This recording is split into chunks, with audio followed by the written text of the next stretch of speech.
বাংলা সাহিত্য চর্চা চ্যানেলে চলছে সাহিত্য সম্রাট বঙ্কিমচন্দ্র চট্টোপাধ্যায়ের বিষবৃক্ষ উপন্যাসের ধারাবাহিক পাঠ।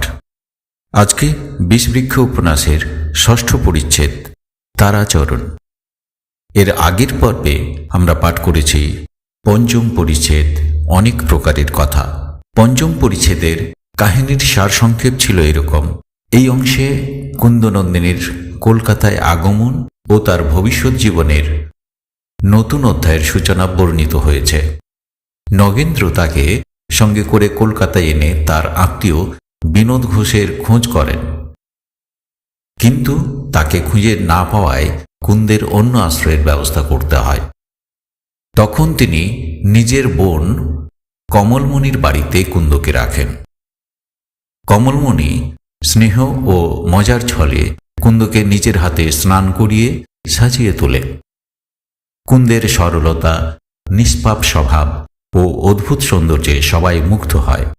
নগেন্দ্র চিঠিতে স্ত্রী সূর্যমুখীকে কুন্দের বর্ণনা দেন এবং তার অসাধারণ রূপ ও স্বভাবের কথা জানান। সূর্যমুখী উত্তরে কুন্দকে তার আত্মীয় তারাচরণের সঙ্গে বিয়ে দেওয়ার প্রস্তাব দেন। নগেন্দ্র ও কমল এই প্রস্তাবে সম্মত হন এবং ঠিক হয় নগেন্দ্র যখন বাড়ি ফিরবেন তখন কুন্দকে সঙ্গে নিয়ে যাবেন। সবাই আনন্দের সঙ্গে এই সিদ্ধান্ত মেনে নেয় এবং বিয়ের প্রস্তুতিও শুরু হয়। তবে লেখক ইঙ্গিত দেন এই সিদ্ধান্তই ভবিষ্যতে বড় বিপদের কারণ হবে। নগেন্দ্র, কমল ও সূর্যমুখী অজান্তেই এক বীজ রোপণ করেন, যার ফল পরে তারা দুঃখ ভরে উপলব্ধি করবেন। শেষে কুন্দ নগেন্দ্রের সঙ্গে যাত্রা শুরু করে।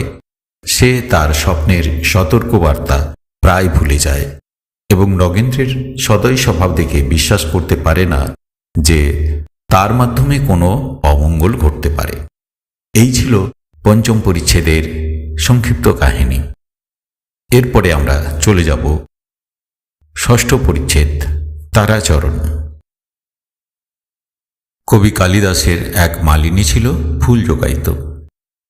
কালিদাস দরিদ্র ব্রাহ্মণ, ফুলের দাম দিতে পারিতেন না। তৎপরিবর্তে স্বরচিত কাব্যগুলিন মালিনীকে পড়িয়া শুনাইতেন। একদিন মালিনীর পুকুরে একটি অপূর্ব পদ্ম ফুটিয়াছিল। মালিনী তাহা আনিয়া কালিদাসকে উপহার দিল।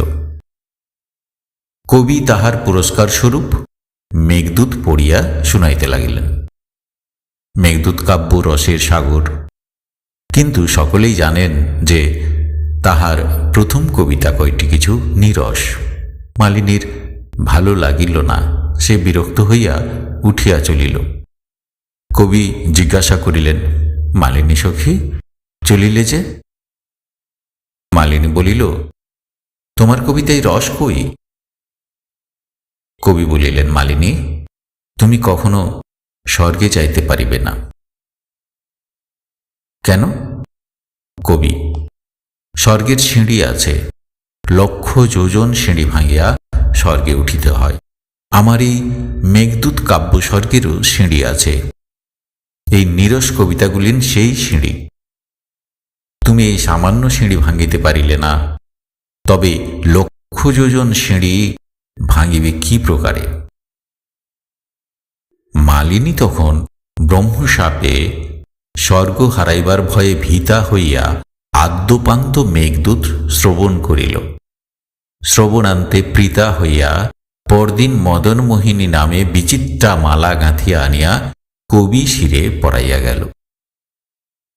আমার এই সামান্য কাব্য স্বর্গও নয়, ইহার লক্ষ যোজন সিঁড়িও নাই, রসও অল্প, সিঁড়িও ছোট। এই নীরস পরিচ্ছেদ কয়টি সেই সিঁড়ি। যদি পাঠক শ্রেণীর মধ্যে কেহ মালিনী চরিত্র থাকেন, তবে তাহাকে সতর্ক করিয়া দিই যে তিনি এ সিঁড়ি না ভাঙিলে সে রসমধ্যে প্রবেশ লাভ করিতে পারিবেন না। সূর্যমুখীর পিত্রালয় কন্যগর। তাহার পিতা একজন ভদ্র কায়স্থ। কলিকাতায় কোন হৌসে কেশিয়ারি করিতেন। সূর্যমুখী তাহার একমাত্র সন্তান। শিশুকালে শ্রীমতী নামে এক বিধবা কায়স্থ কন্যা দাসীভাবে তাহার গৃহে থাকিয়া সূর্যমুখীকে লালন পালন করিত। শ্রীমতীর একটি শিশু সন্তান ছিল, তাহারই নাম তারাচরণ। সে সূর্যমুখীর সমবয়স্ক। সূর্যমুখী তাহার সহিত বাল্যকালে খেলা করিতেন এবং বাল্য সখিত্ব প্রযুক্ত তাহার প্রতি তাহার ভ্রাতৃবোধ স্নেহ জন্মিয়াছিল। শ্রীমতী বিশেষ রূপবতী ছিল, সুতরাং অচিরাত বিপদে পতিত হইল। গ্রামস্থ একজন দুশ্চরিত্র ধনী ব্যক্তির চক্ষে পড়িয়া সে সূর্যমুখীর পিতার গৃহ ত্যাগ করিয়া গেল। কোথায় গেল তাহা কেহ বিশেষ জানিতে পারিল না, কিন্তু শ্রীমতী আর ফিরিয়া আসিল না। শ্রীমতী তারাচরণকে ফেলিয়া গিয়াছিল। তারাচরণ সূর্যমুখীর পিতৃগৃহে রহিল। সূর্যমুখীর পিতা অতি দয়ালুচিত্ত ছিলেন। তিনি ওই অনাথ বালককে আত্মসন্তানবৎ প্রতিপালন করিলেন এবং তাহাকে দাসত্বাদি কোনো হীন বৃত্তিতে প্রবর্তিত না করিয়া লেখাপড়া শিক্ষায় নিযুক্ত করিলেন। তারাচরণ এক অবৈতনিক মিশনারি স্কুলে ইংরেজি শিখিতে লাগিল। পরে সূর্যমুখীর বিবাহ হইল। তাহার কয়েক বৎসর পরে তাহার পিতার পরলোক হইল। তখন তারাচরণ এক প্রকার মোটামুটি ইংরেজি শিখিয়াছিলেন, কিন্তু কোনো কর্মকার্যে সুবিধা করিয়া উঠিতে পারেন নাই। সূর্যমুখীর পিতৃপরলোকের পর নিরাশ্রয় হইয়া তিনি সূর্যমুখীর কাছে গেলেন। সূর্যমুখী নগেন্দ্রকে প্রবৃত্তি দিয়া গ্রামে একটি স্কুল সংস্থাপিত করাইলেন। তারাচরণ তাহাতে মাস্টার নিযুক্ত হইলেন।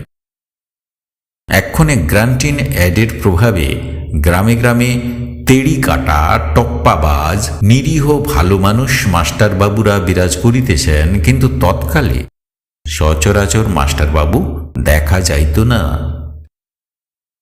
সুতরাং তারাচরণ একজন গ্রাম্য দেবতার মধ্যে হইয়া উঠিলেন। বিশেষত তিনি সিটিজেন অব দ্য ওয়ার্ল্ড এবং স্পেকটেটর পড়িয়াছিলেন এবং 3 বুক জিওমেট্রি তাহার পঠিত থাকার কথাও বাজারে রাষ্ট্র ছিল।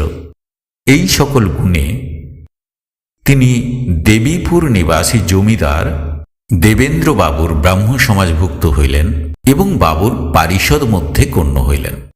সমাজে তারাচরণ বিধবা বিবাহ, স্ত্রী শিক্ষা এবং পৌত্তলিক বিদ্বেষাদি সম্বন্ধে অনেক প্রবন্ধ লিখিয়া প্রতি সপ্তাহে পাঠ করিতেন এবং হে পরম কারণিক পরমেশ্বর এই বলিয়া আরম্ভ করিয়া দীর্ঘ দীর্ঘ বক্তৃতা করিতেন। তাহার কোনোটা বা তত্ত্ববোধিনী হইতে নকল করিয়া লইতেন, কোনোটা বা স্কুলের পণ্ডিতের দ্বারা লেখাইয়া লইতেন।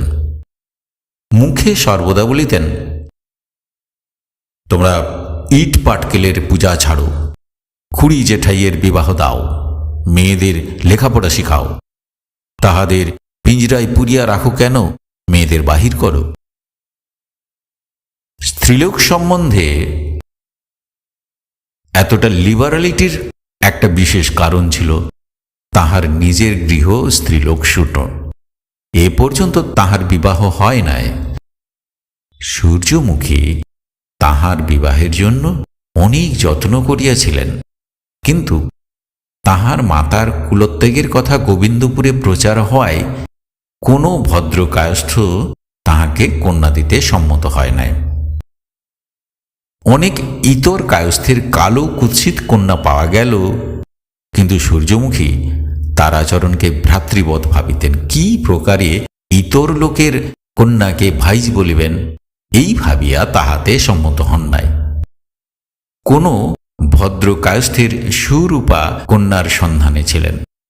এমতকালে নগেন্দ্রের পত্রে কুন্দনন্দিনীর রূপগুণের কথা জানিয়া তাহারই সঙ্গে তারাচরণের বিবাহ দিবেন স্থির করিলেন।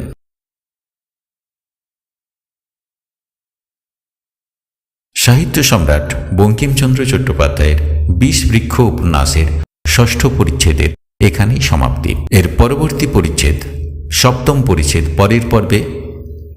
সপ্তম পরিচ্ছেদ পদ্ম পলাশ লোচনে তুমি কে। এই উপন্যাসের প্রত্যেকটি পরিচ্ছেদের পাঠ তোমাদের কেমন লাগছে তা অবশ্যই কমেন্ট করে জানাবে। ভালো লাগলে লাইক করে সঙ্গে থাকবে। সবাইকে ধন্যবাদ এবং শুভেচ্ছা।